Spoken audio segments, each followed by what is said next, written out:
शं वरुणः शन्नो भवत्पर्यमा शन्न इन्द्रो बृहस्पतिः शन्नो विष्णुरुक्रमः ॐ शान्ति शान्ति शान्तिः।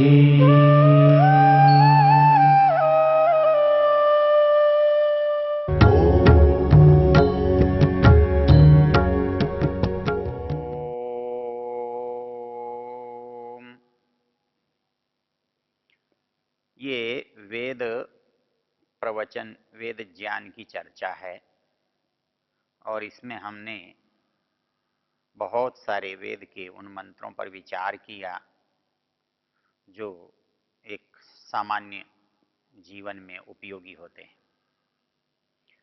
आज हमारी जो चर्चा चल रही है वो चर्चा वेद के ऋग्वेद के 10वें मंडल के 71वें सूक्त की चल रही है।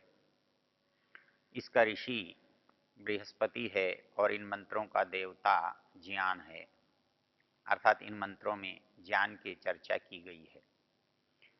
पिछले मंत्र में हमने देखा था, मंत्र था इमे ये नार्वांग न परश्चरंती न ब्राह्मणासो न सुते करासह ते वाचम अभिपद्य पापया सीरीस्तंत्रम तन्वते अप्रजज्यया।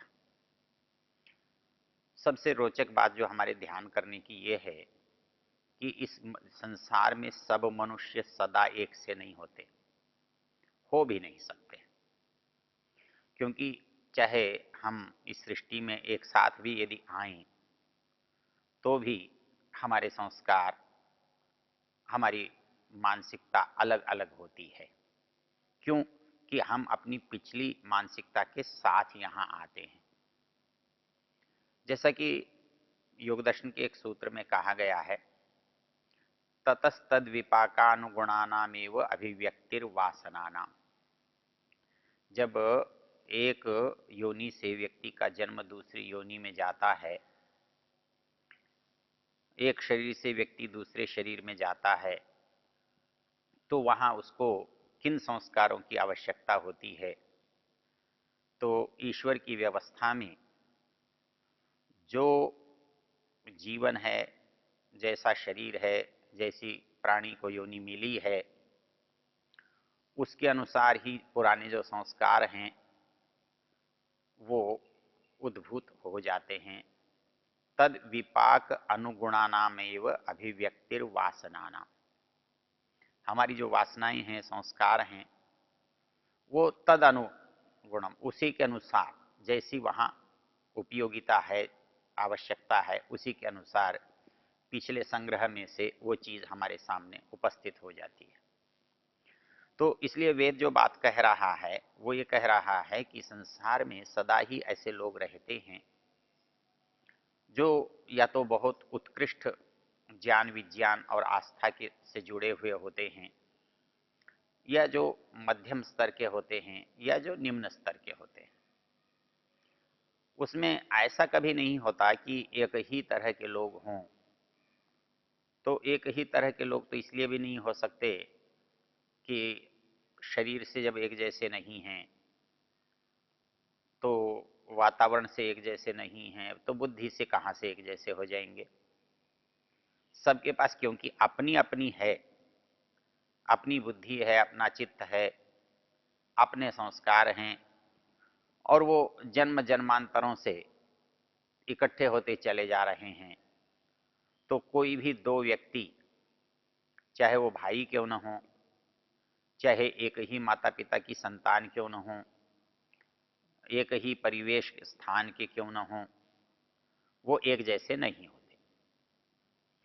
इसलिए जो बात कही जा रही है वेद में, वो बात उन सब को ध्यान में रखकर कही जाती है। वो कहते हैं इमे ये नार्वांग न परश्चरंती। संसार में मुख्य रूप से जो दो तरह के लोग हैं कि भाई जो बहुत श्रेष्ठता के लिए यत्न कर रहे हैं, जो श्रेष्ठ स्थानों से, श्रेष्ठ संस्कारों से, श्रेष्ठ योनियों से आए हैं, उनकी प्रवृत्ति, संस्कार, वातावरण, जैसा कि गीता ने लिखा है कि यदि योग के रास्ते पर चलने वाला यदि व्यक्ति पतित भी हो जाए, योग भ्रष्ट भी हो जाए, तो विद्वान धर्मात्मा के घर ही उसका जन्म होता है। योग भ्रष्टो भी जायते। तो धीमताम गेहे, जो अच्छे बुद्धिमान व्यक्ति हैं, धर्मात्मा व्यक्ति हैं, उनके घर में ऐसे प्राणी का जन्म होता है ताकि उसको फिर अच्छा अवसर मिल सके और वो अपनी प्रगति को दोबारा कर सके। तो मंत्र की जो शब्दावली है उसको देखने से, उस पर विचार करने से एक बात स्पष्ट होती है कि दो तरह के लोग तो इस संसार में हैं। इमे ये न अर्वांग न परश्चरंती, वो न इधर जाते हैं न उधर जाते हैं। वो कैसे लोग हैं? मतलब कोई भी जो अच्छा रास्ता है उस पर नहीं चलते हैं। वो अच्छे रास्ते की जो पहचान है वो क्या है? उसके लिए आगे दो विशेषणाएं हैं जो अर्वांग और परांग इसकी व्याख्या करते हैं। इमे ये नार्वांग न परश्चरंती, वो कौन है? ये ब्राह्मणासो न सुते करास, कि न तो वो ज्ञानवान हैं, विद्वान हैं, बुद्धिमान हैं, और न ही योग के अनुयायी हैं, अध्यात्म के जानने वाले हैं, या वे परमेश्वर की उपासना करने वाले हैं। यहाँ जो दोनों गिनाए हैं वो श्रेष्ठता के दो विभाग हैं। श्रेष्ठता के दो विभाग कैसे हैं?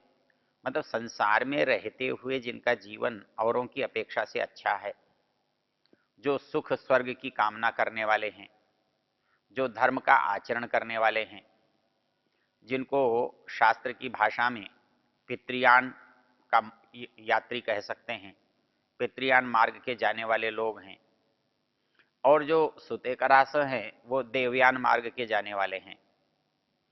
अपने यहाँ देवयान और पितृयान दो शब्द हैं। जो संसार में रहते हुए संसार की श्रेष्ठता का लाभ उठाते हैं, जो संसार की श्रेष्ठता से संतुष्ट हैं, संसार की श्रेष्ठता को प्राप्त करना चाहते हैं, वे लोग पितृयान मार्ग के अनुयायी होते हैं। उनके लिए कहा गया है कि वो मरने के बाद भी स्वर्ग को प्राप्त होते हैं, उनकी धार्मिकता का उनको लाभ मिलता है, किंतु वापस इसी सृष्टि में, इसी स्थान में वो पुनः जन्म लेते हैं। किंतु मुख्य चीज क्या है कि उनका जन्म मरण के चक्कर से छूटना संभव नहीं है।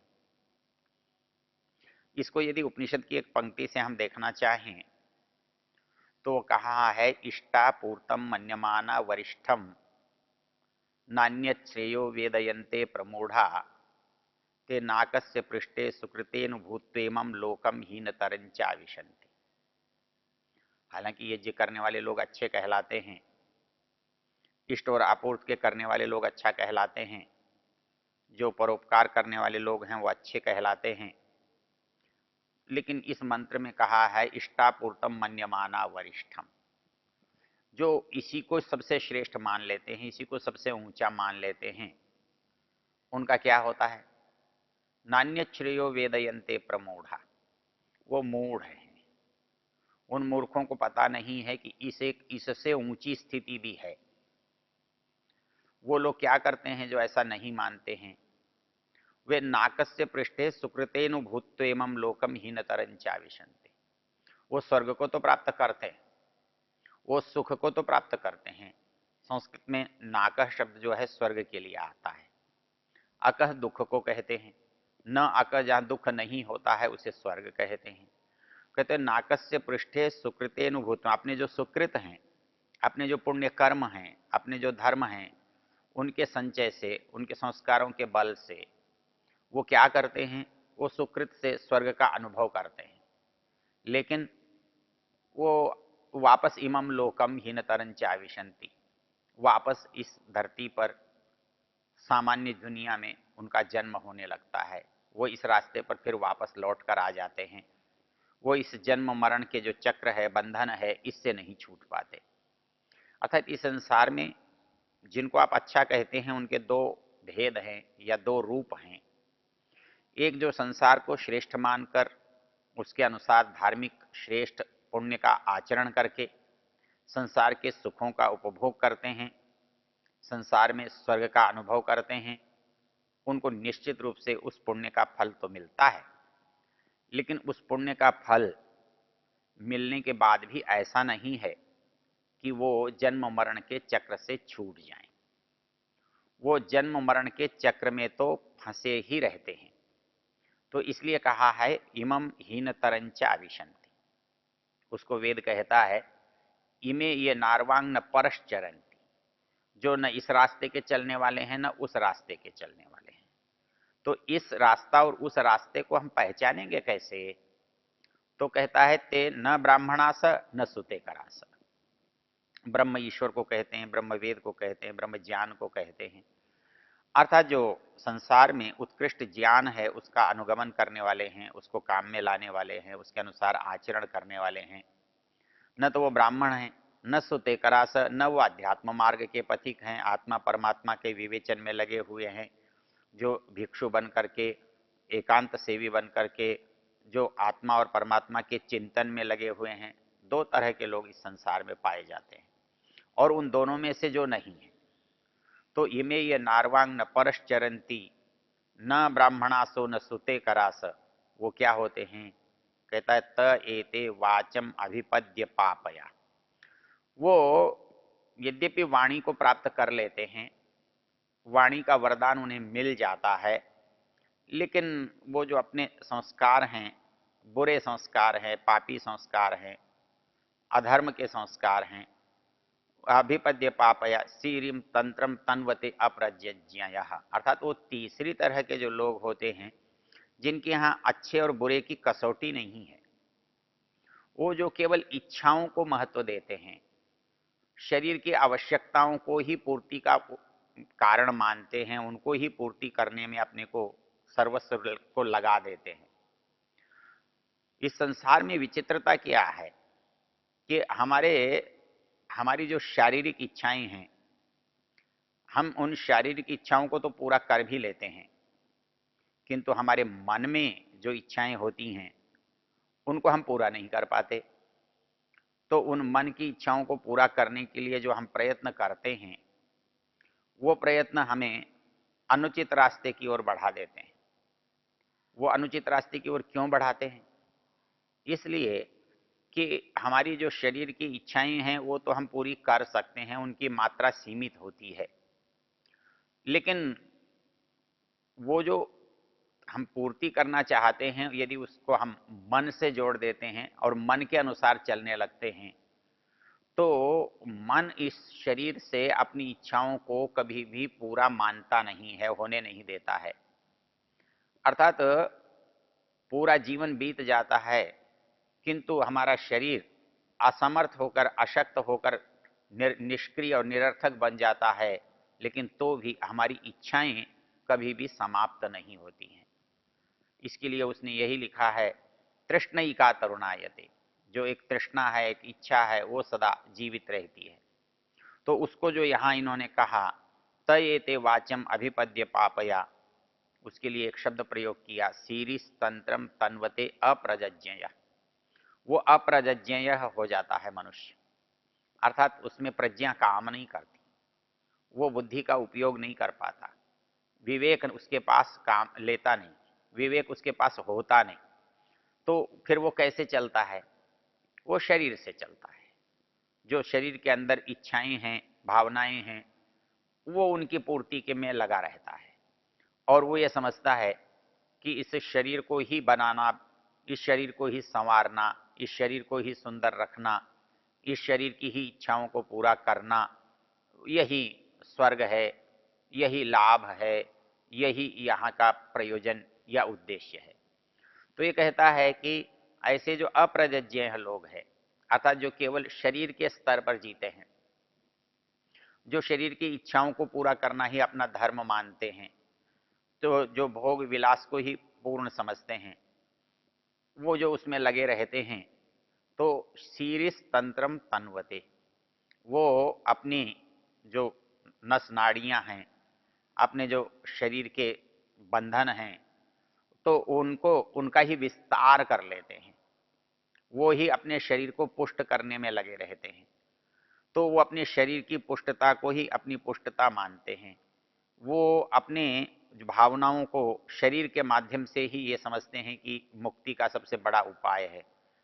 अपने यहाँ जैसे वाम मार्गी लोगों का कहना होता है, यावत जीवेत सुखम जीवेत ऋणम कृत्वा घृतम पिबेत भस्मीभूतस्य देहस्य पुनरागमनम कुतः। वो कहता है कि ये शरीर जो आया है, इसके बाद दूसरा कोई शरीर नहीं होता। हमारा जो अस्तित्व है, हमारी जो सत्ता है, हमारा जो जीवन है, इस शरीर के उत्पन्न होने से प्रकट होता है और इसकी मृत्यु से वो जीवन समाप्त हो जाता है। न जन्म से पहले इसका कुछ था और न मृत्यु के बाद इसका कुछ शेष रहता है। तो जन्म से मृत्यु तक जिसकी सत्ता है, जिसको हम सामने देखते हैं, वो हमारा शरीर है। और इस शरीर के माध्यम से ही हम अपने आप को, अपने अस्तित्व को समझते और देखते और जानते हैं। तो ये कहता है जो अपने इसी अस्तित्व के आधार पर अपना जीवन बिताते हैं, इसी अस्तित्व की रक्षा करते हैं, वो सीरिस तंत्रम तन्वते अप्रजज्ञ। वेद उसे कहता है ये प्रज्ञानी नहीं है, इनके पास उत्कृष्ट ज्ञान नहीं है, ये केवल सांसारिक जीव हैं। ये इनमें और पशुओं में कोई अंतर नहीं होता। पशुओं में भूख है, चाहे वो संतान की हो या पेट की, शरीर की हो, भोजन की हो, तो केवल वो उसी को पूरा करने में लगे रहते हैं। वैसे ही ये जो तीसरी कोटि के मनुष्य हैं, वो भी केवल अपने शरीर की पुष्टि में लगे रहते हैं। तो हमने देखा इस मंत्र में जो बात कही गई है, वो एक तरह से 3 स्तर के लोगों की बात कही है। मतलब संसार में 3 तरह के लोग सदा ही हैं, सदा ही रहते हैं, सदा ही रहेंगे। और इनमें उनकी पहचान भी बताई गई है। इनकी पहचान कैसे बताई गई है? पहचान इस तरह से बताई गई है कि कुछ लोग इस दुनिया में रहते हुए भी दुनिया में नहीं रहते हैं, और वो जिसके लिए उन्होंने कहा है कि वेदांत विज्ञान सुनिश्चितार्थात, अर्थात जो इस कर्मकांड से, संसार के व्यवहार व्यापार से ऊपर उठ जाते हैं, उनका उद्देश्य इस संसार में रहते हुए भी संसार से ऊंचा और संसार से परे का होता है। एक वो लोग होते हैं। दूसरे वो लोग होते हैं जो संसार में रहते हैं हुए भी नियम का, धर्म का, पुण्य का आचरण करते हैं, उसको उत्तम मानते हैं और उस परंपरा का निर्वाह करते हैं और देवयान मार्ग से इस संसार में गति करते हैं। उनके साथ एक ही विषमता होती है, वो मुक्ति जैसे सुख की बात न करते हैं, न सोचते हैं, न उन्हें मिलती है। वो संसार के जाने आने के चक्र में, जीवन मरण के चक्र में बने रहते हैं। और तीसरे लोग इतना भी नहीं सोच पाते हैं, वो केवल शरीर के धरातल पर ही जीते हैं।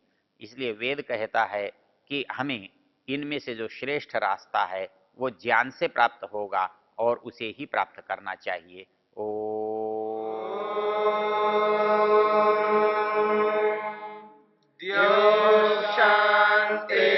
शांतिरंतरिक्षम शांति पृथिवी शांतिरापः शांतिरोषधयः शांति वनस्पतयः शांतिर्विश्वे देवा शांतिर्ब्रह्म शांति सर्वं शांति शांतिरेव शांति क्षमा शांतिरेधि।